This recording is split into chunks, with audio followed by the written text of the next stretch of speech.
Hello and welcome to All About Community. My name is RLHarris and I am your host. I'm delighted today to have as my guest Gerald Green. Gerald I've known since the early 80s, I believe back in 1982 when he came to PG&E as a very, very young engineer. And I was, of course, in the law department at that particular time.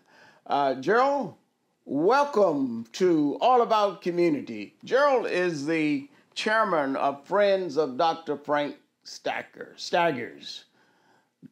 Welcome, Gerald. Oh, thank you, Robert. Thank you very much for inviting me to participate in this program. I look forward to sharing about Friends of Dr. Frank Staggers with the audience and what we're trying to do with in this era of COVID-19. Well, Dr. Staggers was a legend. He was one of my fraternity brothers, Kappa Alpha Psi. He was also a member of the Boule Sigma Pi Phi fraternity. And most of all, Frank was committed to this community. Frank was a former president of the Sinclair Miller Medical Association. He was a former president of the California Medical Association. He was former president of the National Medical Association. So when you think of medicine, you really think of Frank Staggers. But speaking of medicine, you wanted to share with me, I believe, a book that you wrote, as well as some of the challenges that you've had in the medical arena. Of course, I've often spoken of my challenges in the medical arena. So could we chat about that for a moment? Sure. My first serious medical challenge occurred in 1995. I was diagnosed with tongue cancer. I was an engineer at that time of PG&E, and I had two types of radiation. And as a consequence of the tongue cancer in 95, and I had neck cancer in 97, it kind of put a crimp in my career, and I didn't work as an engineer. Now, were they related at all, the tongue cancer and the neck cancer? The doctors don't think so. Mm-hmm. The doctors don't think so. But you were able to, obviously, overcome both. Yes, and I'm very unique in that way. I've had what would be considered now an excessive amount of radiation, and folks who've had the radiation amount that I have had are continuously struck with dry mouth, mm-hmm. which I've overcome that too. I exercise by walking on a regular basis, and yesterday I was able to get my first swim in. Good. So, but those two cancers put me on a different trajectory, and as a consequence of those two cancers, I started writing a book about my family's experience with cancer. At that time, my wife was in her doctorate program at USF, and my son was a little toddler. Ray wasn't a toddler. He was 6 years old. And you're an engineer by background, by training, is that correct? That's correct, yeah. I worked at PG&E. I worked there as what they call a gas engineer. PG&E has large storage fields out by Tracy, and that was my second home. At that time, well, they still do it, they receive gas and it's injected in the ground during the spring, early spring through October. We bring equipment in and repair the wells that need repairing. And have you had any other medical challenges? Yes. Back in 2008, I was diagnosed with prostate cancer. And my diagnosis was considered early, and I opted for robotic surgery. And as a consequence of that experience, I now participate in a male support group for prostate cancer. And it's through that support group that we're pulling together this rock for Dr. Frank So Staggers. it all ties into Frank Staggers, Yes. who was a urologist. Yes. And of course, I've had diagnosis of prostate cancer almost 10 years ago, and did radiation therapy. Yes. And I'm alive today, so I Right. said to all of you men who have not taken your health seriously, take it seriously. Go to your doctor regularly and Yes. get a checkup. Don't go just to a family doctor. Go to a urologist. Yes. Now, Frank Staggers, back to him, because you're chairman of Friends of Frank Yes. Staggers. Before the COVID situation came along, you were planning some type of event? Yes, let me just back up about Frank, or Dr. Staggers. I first met him, I'm on a couple of different committees, and the Ethnic Health Institute, Frank was the founder of that organization. That's where I met Frank. And at that time, we did a couple of prostate exams at Actual Gospel. Frank organized that, and we had other physicians come, and then we're given a PSA test. And they also got the digital exams. But that was how I met Frank, and so in the prostate cancer world, he's a giant. And is recognized as such, and was recognized as such across the nation. Frank died just a few years ago. Yes. We're going to have to go to break. Don't even think about grabbing that remote. We will be right back with All About Community. Hi, I'm Kathy Adams, president of the Oakland African American Chamber of Commerce. As the impact of COVID-19 grows, OAACC believes it is important that the African American community hears directly from us in regards to mitigation efforts you may enact to reduce the risk to your family and loved ones. Recent data reveals African Americans are dying from COVID-19 at disproportionate rates than other groups. Experts cite diabetes, hypertension, heart disease, and lung disease as factors. It is imperative that we institute safeguard measures listed on the OAACC website. We will be conducting virtual forums with African American experts sharing how we must conduct ourselves during this pandemic. OAACC has taken up the mantle to be caretakers for our community. Visit us at oaacc.org. Hello and welcome back to All About Community. When we went to break, we were talking about Axel Gospel Church and the program that was out there concerning prostate cancer. Gerald, you were explaining you had gone out for, I believe, a support group? Yes. But at Axel Gospel, there was an organization that Frank had led. It was affiliated with Summit Hospital, Ethnic Health Institute. And one of Dr. Staggers' phrases was, "No man should die from prostate cancer." You know, it is a detectable and curable disease. It certainly is, and you and I both are living examples of that. But what is the fear among black men in particular in terms of going to a urologist and checking this out and constantly checking it out? You know, I've heard different fears. I think they all hinge on ignorance to some degree, tied with culture. You know, I think there's this perception that anything that involves your sexuality could compromise who you are as a person. And I tell men to that answer, death is the final solution. So, you know, I think something that will keep you alive is more important. So it's better to stay alive than to be dead from a disease that could be cured. Yes.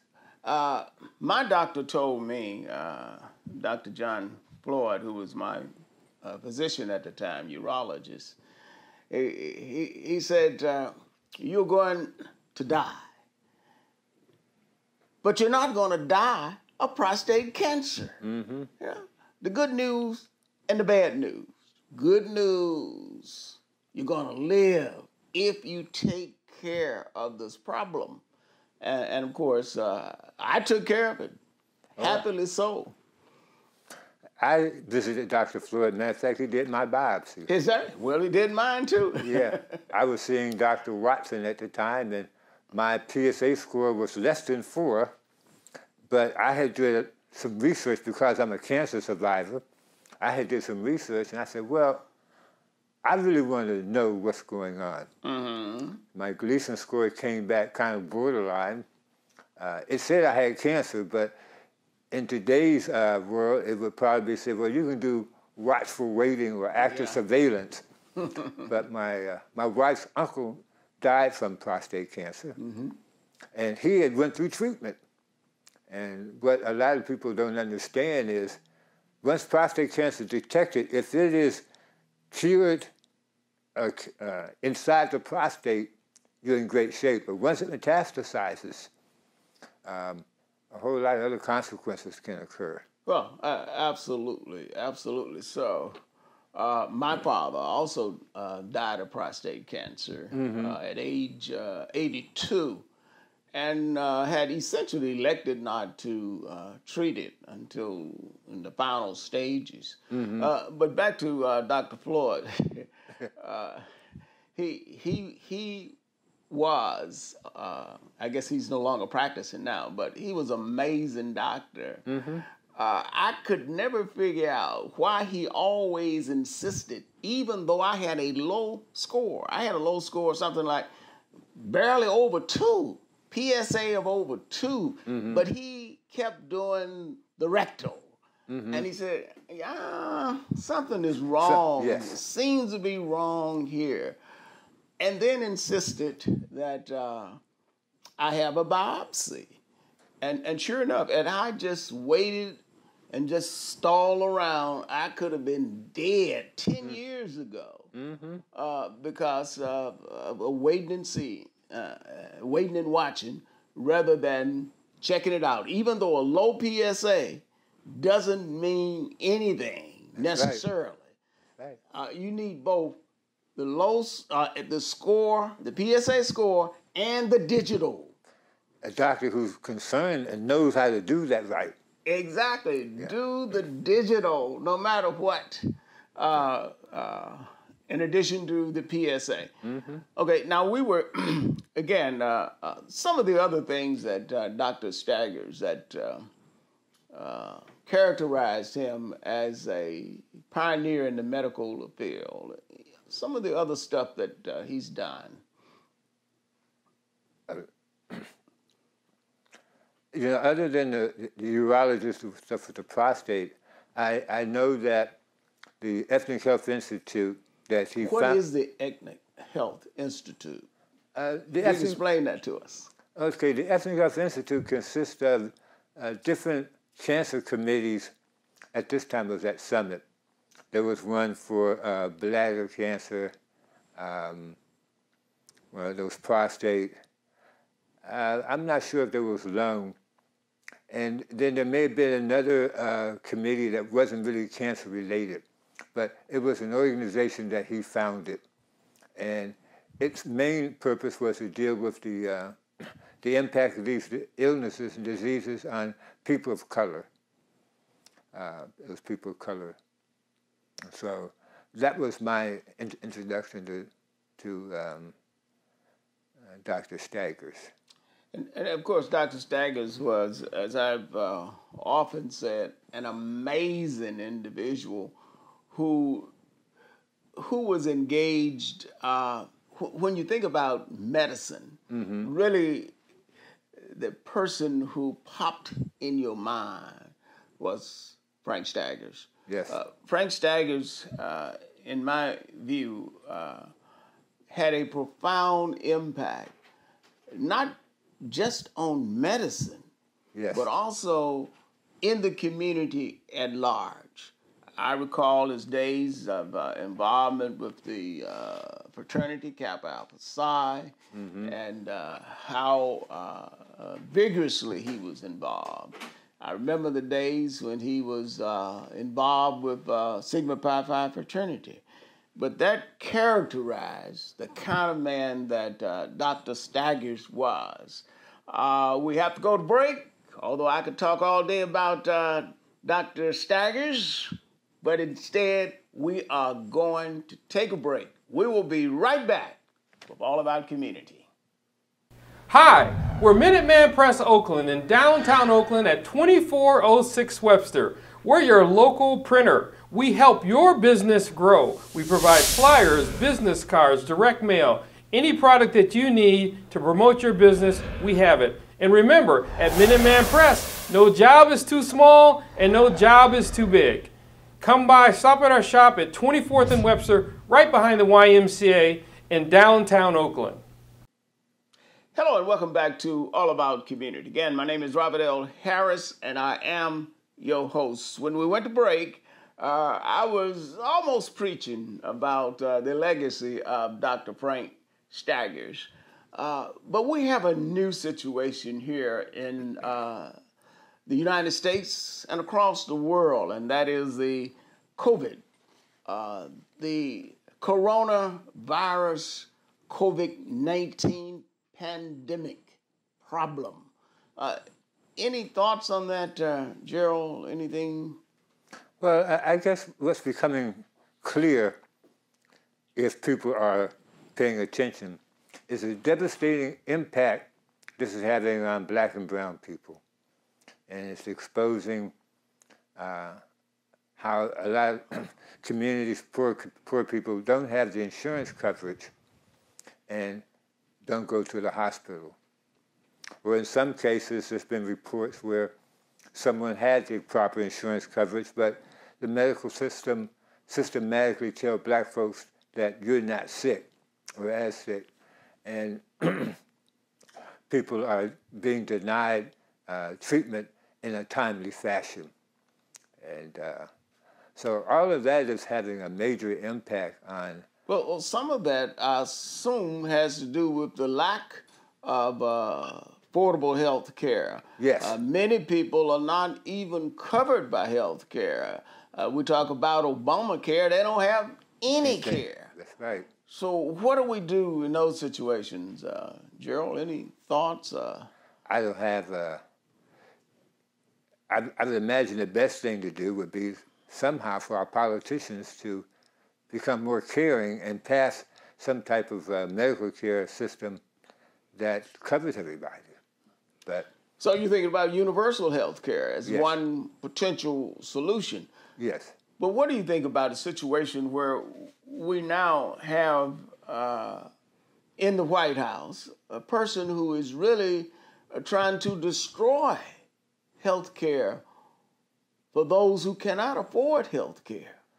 Does that seem right to you? Well, I guess what upsets me more about Trump does what he's doing, but the other Republicans in the Senate who allow this man to continue to do this without shame or without enough, I use the word guts, to stand up and say, Mr. President, what you're doing is not right.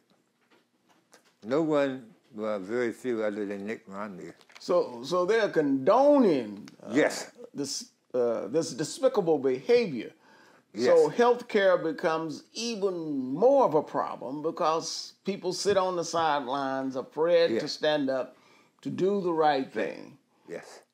But how do we deal with that locally? Do we have local problems concerning disparities in health care? You know, the city council has passed, I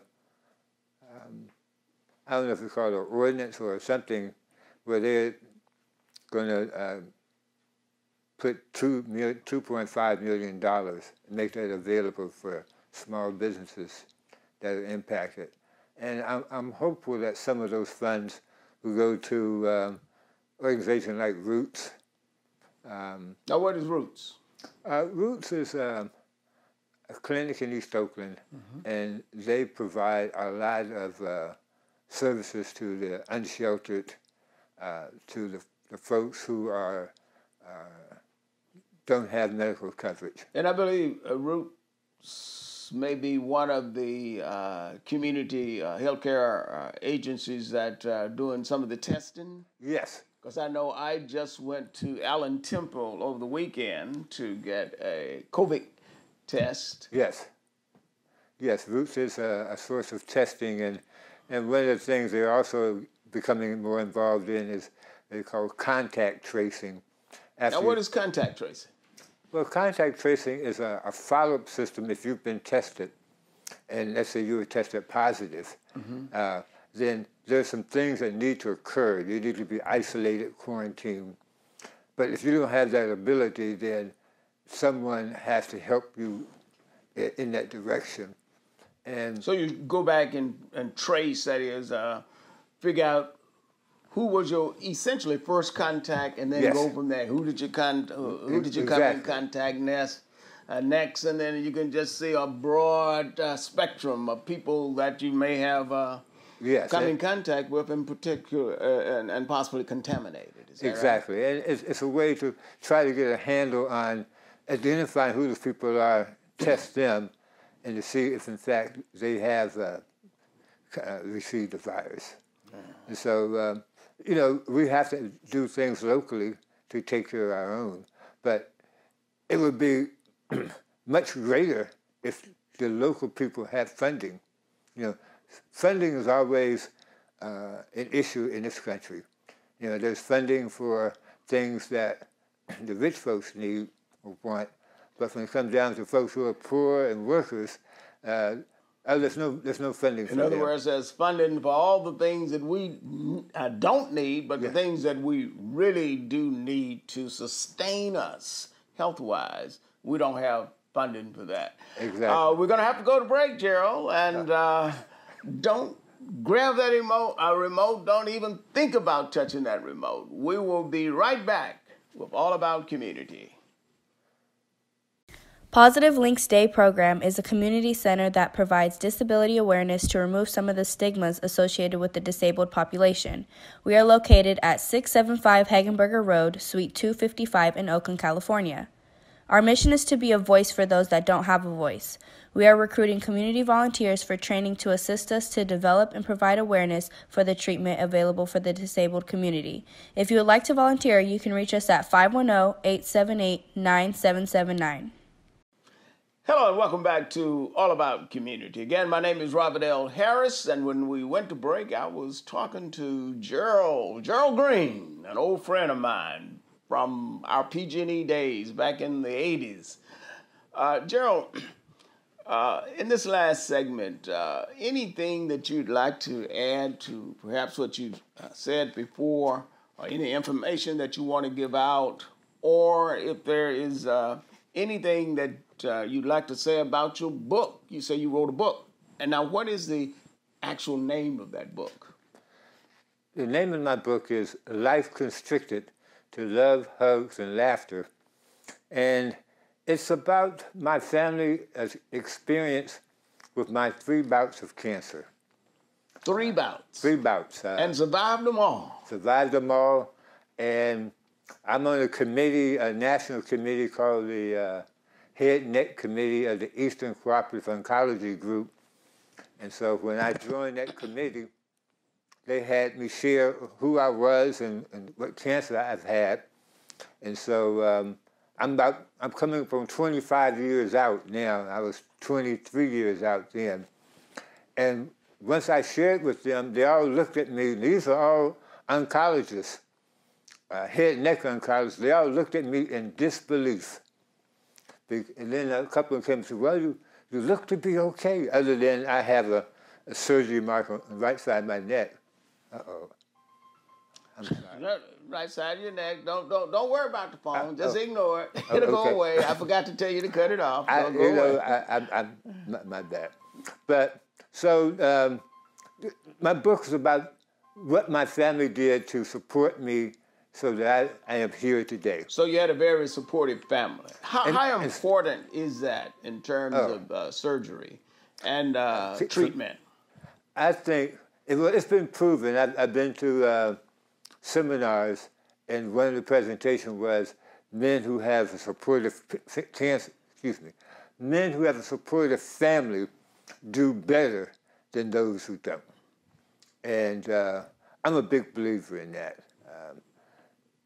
And my wife, coming up on 28 years, has really been supportive for me and helped ground me in things that I know that are good for me to do. Well, my wife wrote a book. My wife is a physician. She wrote a book on your best health. And she has been one of my strong advocates. And it really does make a difference. Yes. Any final comment? Oh, yes. And finally, I'd like to share that the Friends of Frank, we are going to help train people to become advocates to support brothers who've had prostate cancer. And so the mission for that is we're going to educate, advocate, and support. Those are the three. Educate, advocate, and support. Mission of the Dr. Frank Staggers. Yes. Gerald, of course, is the chairman of that group, and we want to thank you for coming today, for sharing your views on a whole lot of issues. And I think it's been a very interesting conversation. Don't go away. Our next segment is going to be on the OK, Our Children program. Don't touch that dial, as I always say. We will be right back with our next segment. And I am your host on All About Community, RLHarris. Sinkler-Miller Medical Association, founded in 1968 by Dr. William Sinkler and Dr. Rudolph Miller. The organization was formed to improve the health care of African American and other minority people in the Bay Area. Sinkler-Miller Medical Association offers annual scholarships to high school, nursing, and medical students who are African American. Presently, Sinkler-Miller Medical Association has over 160 members. Sinkler-Miller maintains its commitment towards the betterment of the field of health, education, and welfare. For more information about Sinkler-Miller and scholarships, contact Sinkler-Miller today at 510-863-4560 or visit our website at www.sinklermiller.org. Hi, I'm Kathy Adams, president of the Oakland African American Chamber of Commerce. African American owned businesses in Oakland, California collectively are an essential pillar of the overall business community, providing jobs and vital resources in a variety of consumer and professional services. OAACC is committed to our members who keep our city going with business tax revenue and household income they provide to families. The impact of COVID-19 health pandemic has created a vulnerable environment that has drastically affected many of our businesses. Therefore, OAACC Foundation created the COVID-19 Resiliency Relief Program to provide grants for our Black-owned businesses that are unable to qualify for federal funds. We are committed to raising $1 million to provide the funding of these grants. Visit oaacc.org. Donate now. Please do not let our Black-owned businesses close. Thank you. Hello and welcome back to All About Community. Again, my name is RLHarris and I am your host. We're talking in a few minutes about a program called the OK program, Our Kids. And my guest today is Officer Robert Smith of the Oakland Police Department. Welcome, Officer Smith. How are you? I'm blessed, sir. How are you? I'm not guilty. I haven't done anything. I'm just having fun with you. It's so good to see a young brother who is with the Oakland Police Department. We're just happy to see you. Could you tell us a little bit about yourself? So I'm Officer Robert Smith. I'm 31 years old. I'm with the Oakland Police Department, obviously. And how long you been with the Oakland Police Department? So in September, it'll be 7 years. Oh, you started at a young age. Yes, sir. Well, how did you end up at the Oakland Police Department? And we need a lot more young men like you there. Right. Well, it's a long story. I never really wanted to be a police officer, but I was at the home of one of my best friends one day, and I was just looking for, different jobs. I wasn't happy where I was, and his mother actually said you would make a good police officer. So, I toyed with the idea. Nah, I can't be a police officer, but long story short, I ended up applying, and 12 months later, I got the job. So I'm not mad. Well, that's good. We're glad you got the job because you're doing a very important job. You are working with the OK Our Kids program. Could you tell us a little bit about that program? Absolutely. And how did that come about that you were working in that particular program? Right. So number one, the OK program, it's a mentorship program, but a leadership development model that focuses on African-American boys 12 to 18 years old. And some of our goals in the OK program is to develop leadership and critical thinking skills of all the young men in our program, promote academic excellence, and also reduce the high rates of incarceration and homicide among young African-American males. Our ultimate goal in the OK program is to bridge the gap between law enforcement and the African-American community. So we deal with those goals that I just described in very specific ways. As far as leadership and critical thinking skills, every Saturday in the OK program, we have anywhere between 60 to 75 boys come out to a specific school site. In the OK program, we have what we call chapters. So a chapter is a middle school and a high school for what that chapter, what that middle school feeds into. And every Saturday, all the boys come back to the middle school, and we talk about things like anger management, self-control, nutrition, etiquette. We also talk about things that happen in the community. It could be something with law enforcement, or just things that's happening at home, or just in the streets of that community. And how do you select the boys who are involved in the OK program? So the boys, once we're in a chapter that I described, if you're between the ages of 6, if you're between the ages of 11 or 12 and 18, and you're black and you're a young boy on that campus, we target you. Now, how did you get selected to work in the OK program? And I believe it's at Frick. Frick, school, yes, sir. Frick Middle School. Yes, sir. How did that happen? You just one day walked in the police department and they said, "We want you to be in the OK program." How does that work? How did it happen? So it's interesting. I've always had a passion and interest in mentoring youth, and a lot of people know that about me. So I was actually working at an accident scene one day, and the OK program was actually looking for another officer. So my colleague that was actually working in the OK program, he knew that they were looking for another officer, and I guess he was tasked to find people that were interested. So he showed up one day at the accident scene and said, everybody calls me Smitty. The OK program, they're looking for another officer, so we want you to meet and see if you can be selected. Because the position you have to interview for, and then the founder and who does the interviewing? So our founder and CEO, Deputy Donald Northcross, he was a retired sheriff's deputy out of Sacramento County. He's the one that actually started the program back in 1990. And then our chairman of our board locally here in Oakland, Bishop Bob Jackson, he's a part of that interview, and then somebody from the police department. And then based on that interview, then you were selected to participate in the program. Correct, to be a program And what are some of coordinator. your duties in the program? So some of our duties are recruit. Something like a typical day.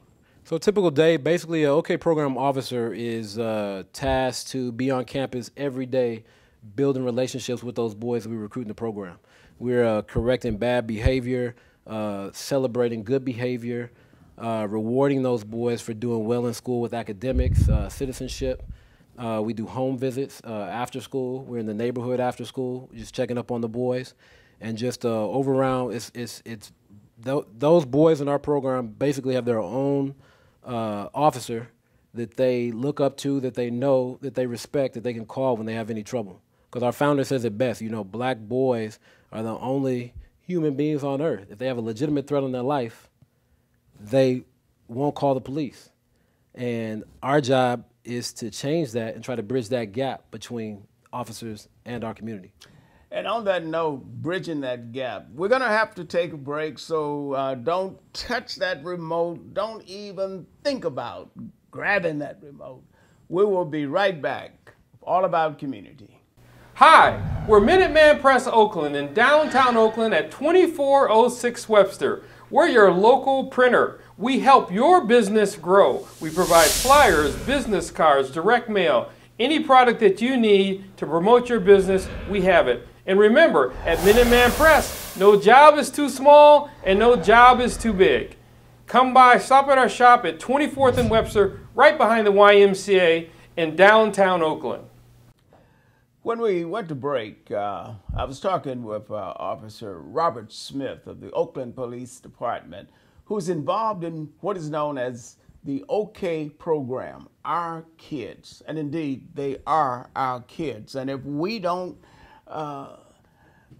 take time to mentor and work with them, we know that they are more than likely to end up somewhere other than in the arena of success. So, Officer Smith, we want to, again, thank you for all the work that you do.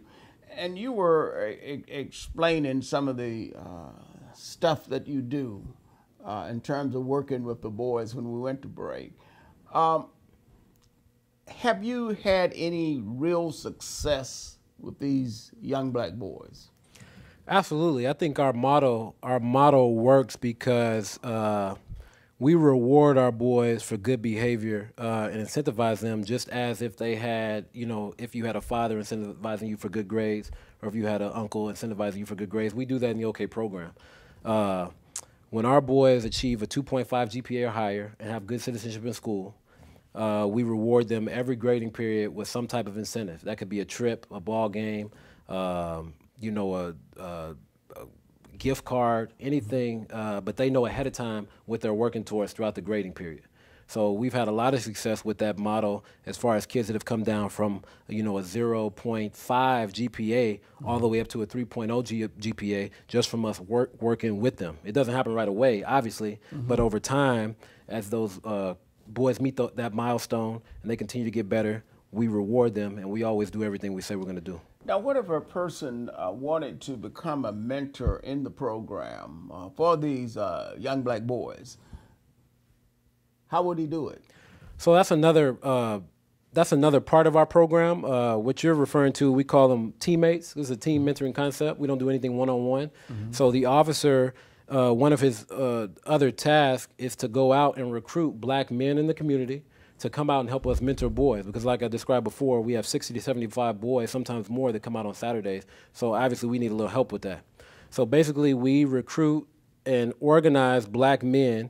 Once we get a good amount, we hold a training. It's a 4-hour training to go over everything about the OK program, why we do the OK program, and what we are asking for as far as their help. And in the you're program. Working now, I believe one of the groups you're working with is the 100 Black Men? Absolutely. So the 100 Black Men, we formed a partnership with them about 2 years ago, and they have been extraordinary in not only financial help, but they also provide mentors as well for the program. Now, do you have to be a member of the 100 Black Men to volunteer and work with these boys, or?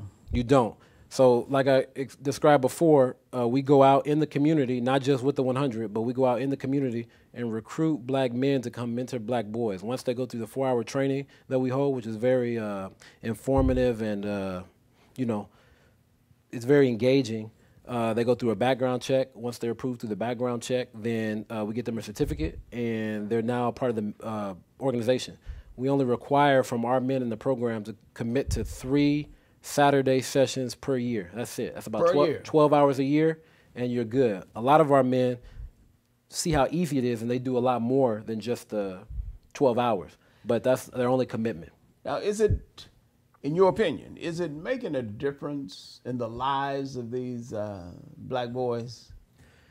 I think so, because when you look at the statistics for black boys, black men in general, 1 out of 3 black boys are projected to go to jail in their lifetime. Mm-hmm. The number 1 cause of death for African-American men between the ages of 15 and 34 is homicide.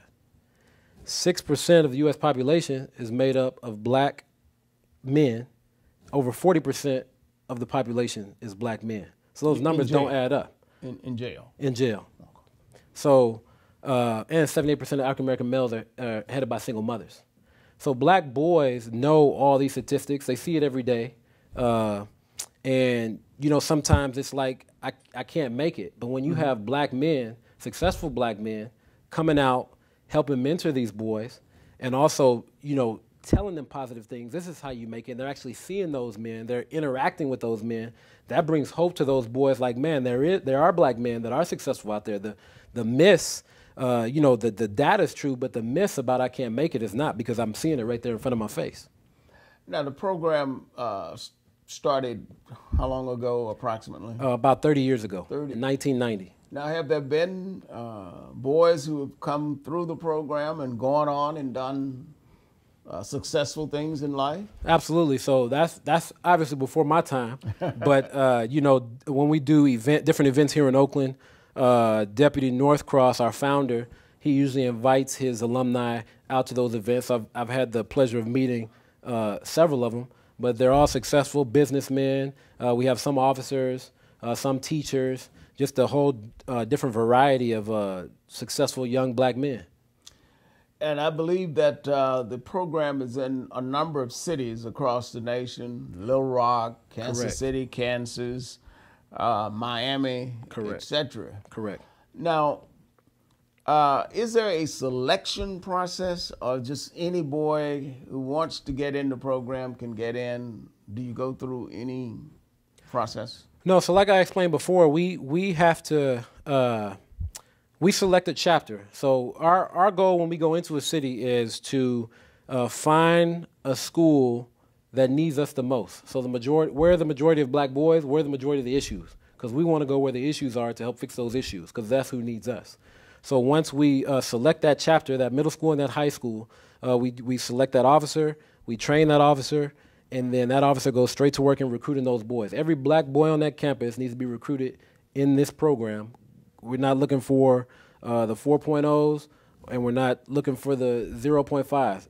Every black boy in the program, we want to recruit you, because everybody can benefit from the OK program. Everybody can benefit from the OK program. We're going to have to go to break. Don't touch that dial. Don't touch that remote. We will be right back with All About Community.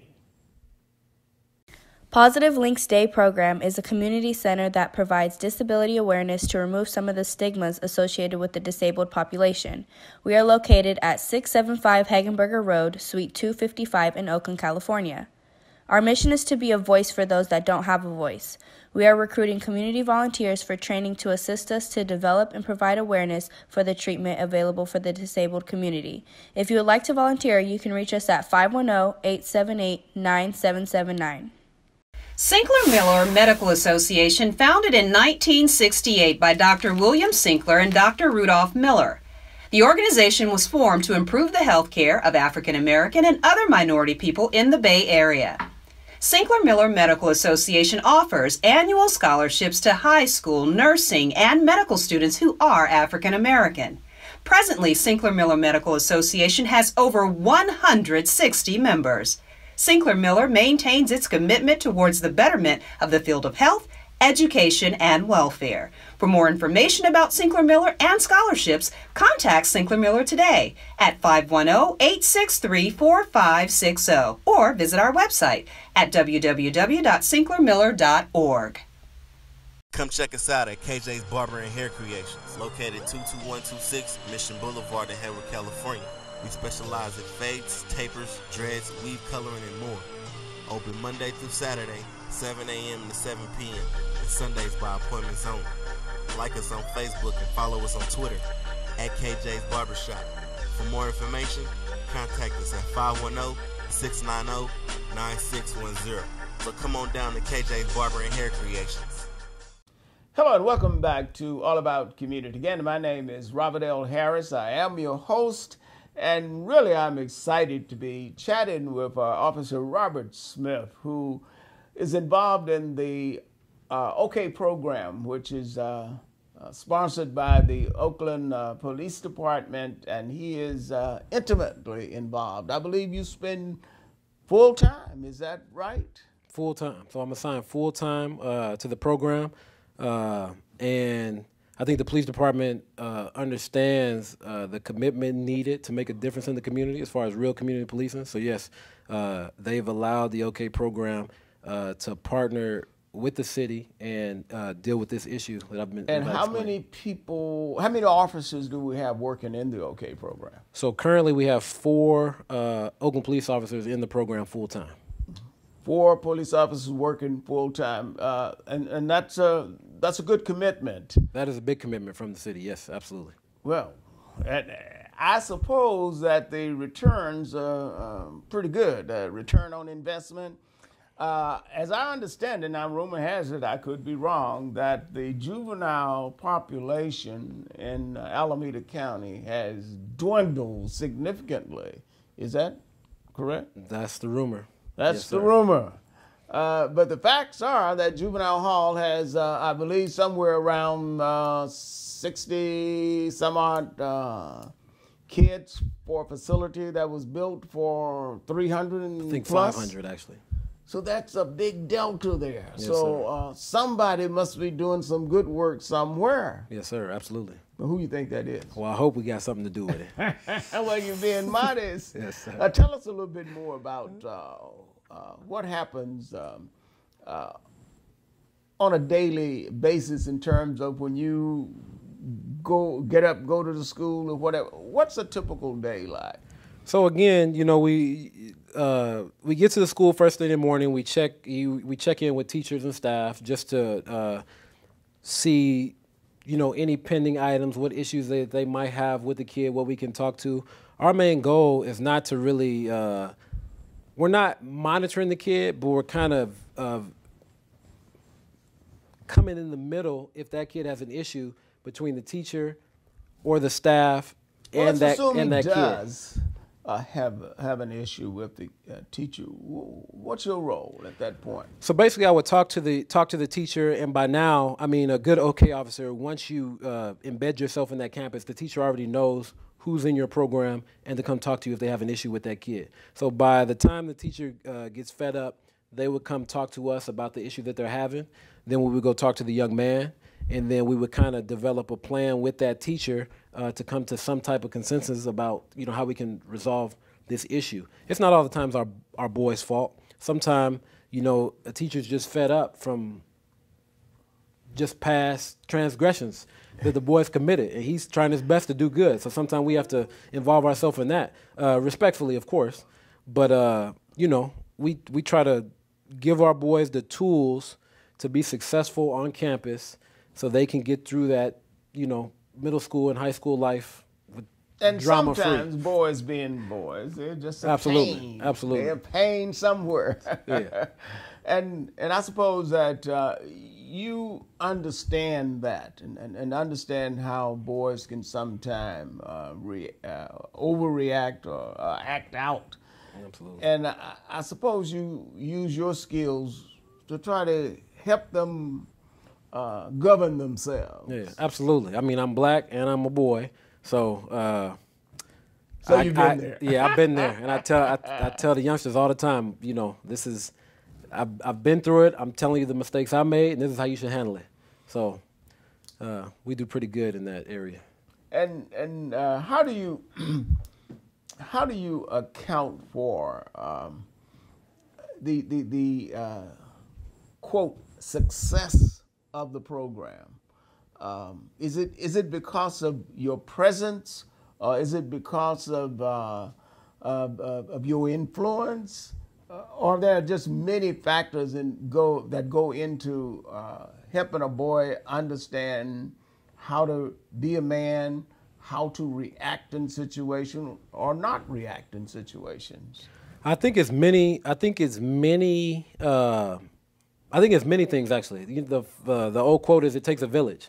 So, me being a black police officer, bridging that gap, but also working directly with other black men in the community, coupled with, we have the boy in general has to know that you care about him. And we make sure before we do anything with that young man that he knows we're serious and he knows we care about him. So you have me every day on campus building relationships, showing up to his house, talking to his mother. You have other black men coming on campus, helping us out with, engaging with those boys and talking about just life in general, things that they're going through that these men understand.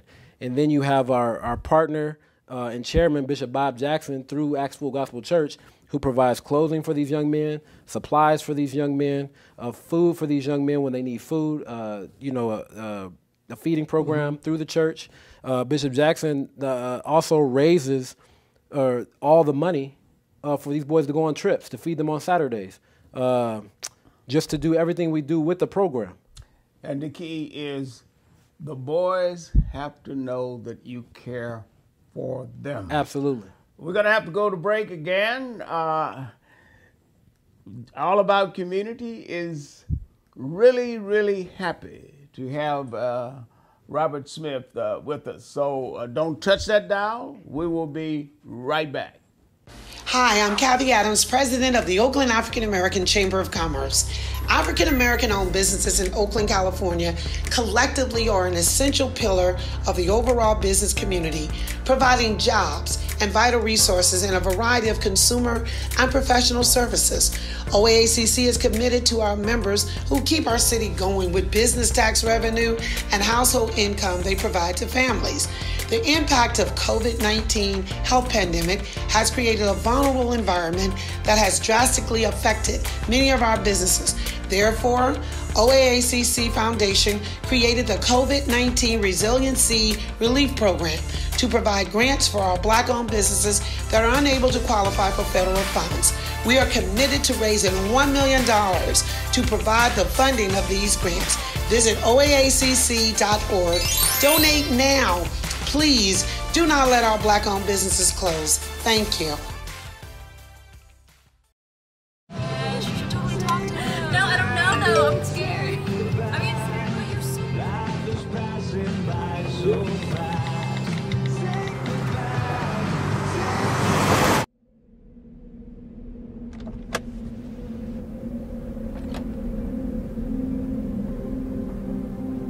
Do you know that you're in my lane?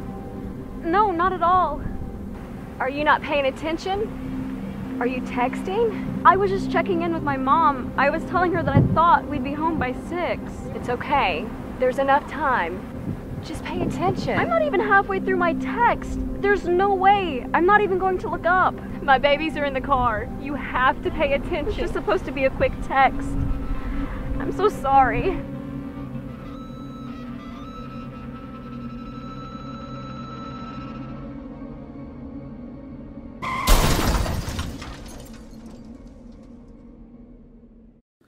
Hello and welcome back to All About Community.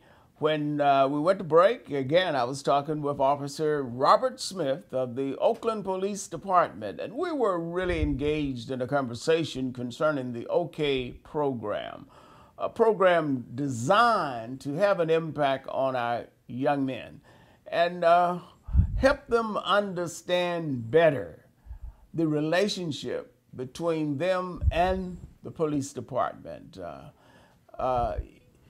Robert, if a person wanted to find out more information about the OK program, how would he find that out? So we do have a website. That website is www.okprogram.org, and that is the letter O, the letter K, and the word program.org. Our office phone is 510-626-2105, and our office is open Tuesday through Thursday, and someone will be there to answer your questions 9 to 5. Now, as we wrap up this segment of the program, is there anything else you'd like to say about the OK program, perhaps that you have not yet said? I know that several of us sit on the board of the OK program, and Bishop Jackson is heavily involved in it. what are there other resources that you need that the community could provide to help make this program even more successful than it is? I mean, people could just tell other people, specifically black men, about our program. We're always looking for volunteers, and we never turn down donations. Well, nobody turns down donations. Yes, nobody with good sense, I should say. Yes, sir. So the call would be for even more men to volunteer for this program? Absolutely. So we've already recruited, trained, and organized over 300 black men in Oakland. Our goal in Oakland is to recruit, train, and organize 1,000 black men in Oakland to help us mentor these boys as we expand. And how close are we in terms of achieving that goal? So, my last count was 307. So, minus 1,000, maybe a few years from now, we'll be at that goal. Hopefully by 2023 is my prayer. Well, it's a good prayer to have. But in terms of working with these young black men, sometimes that we refer to them because they are boys, but they are boys that are becoming men. Absolutely. And what we're trying to do is train them how to be responsible men. And have you found that most boys really, really want to succeed? Absolutely. I think the majority, 99.99% of black boys want to succeed, and they crave for structure. It's just if you can give them that structure. But again, first I told you, they have to know that you care about them before they're going to allow you to give them what they need. And you have to know that you care about them, and then you have an opportunity to help structure their lives. We want to thank you, Officer Robert Smith of the Oakland Police Department, for joining us on All About Community. We have to end, but no matter what you do, when you do it, or how you do it, in the final analysis, it is still going to be all about community. Thank you for joining us today. Again, my name is Robert L. Harris. I am your host.